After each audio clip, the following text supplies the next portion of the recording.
Are you the MVP of your family?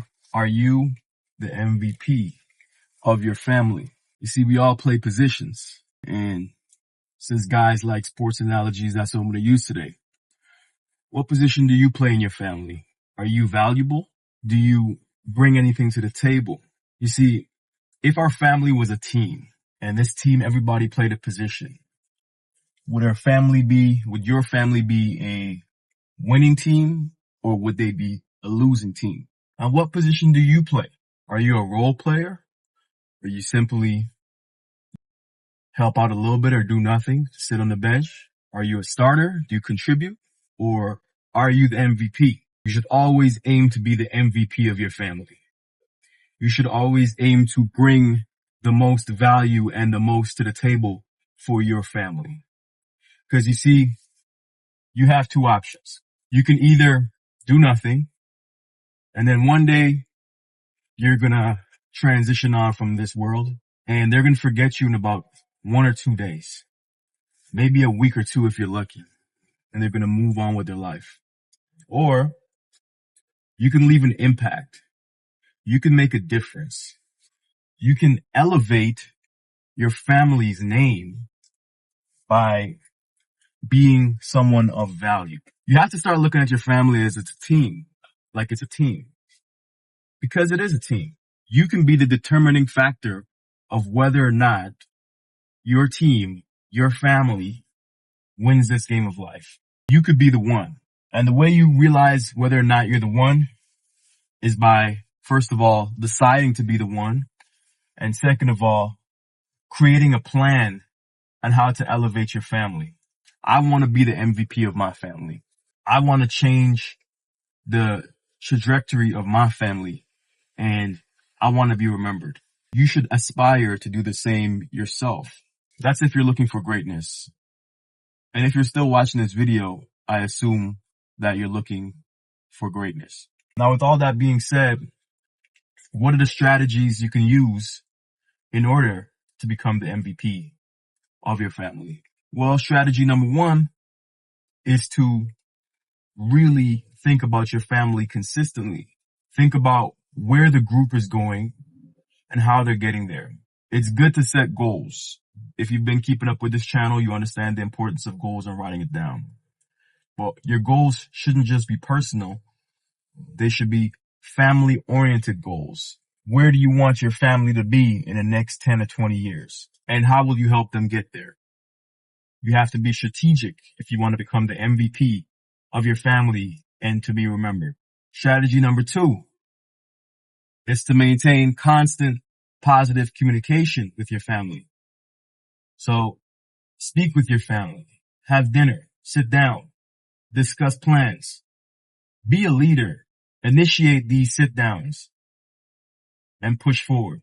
Now, the third strategy is to understand who you would want to align yourself with in your family.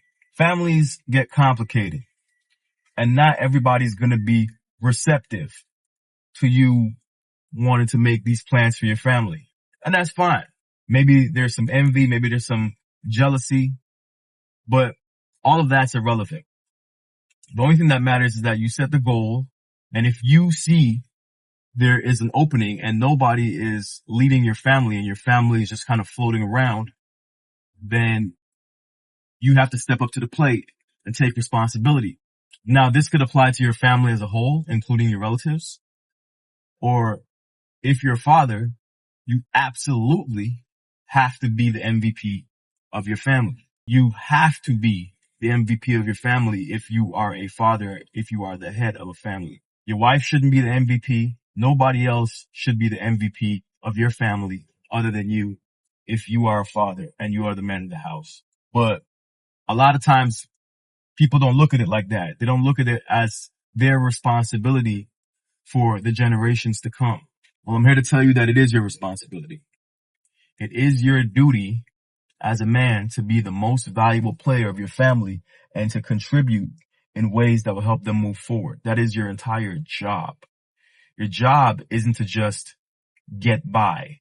Your job isn't just to be stable.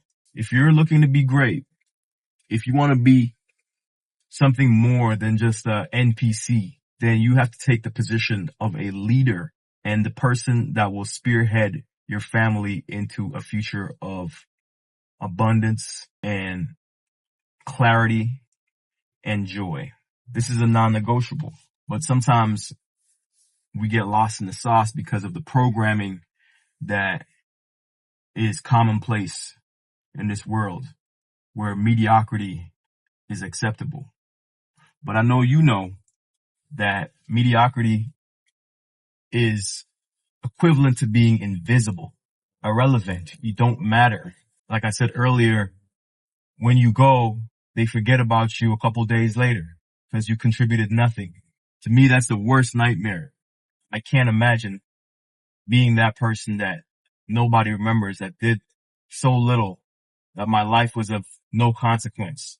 I know better than that, and you know better than that. Your life can be of consequence if you decide for it to be of consequence. Make the decision today to be the MVP of your family, to bring the most to the table, and to step up and to be the leader and cultivate a team atmosphere where everybody plays the role, but you lead the ship. If you do this, you can change not only your life, but the life of your family. Step up to the plate and make this year the year that you start to change your family's destiny. Thank you for watching. I'll catch you in the next one. Peace.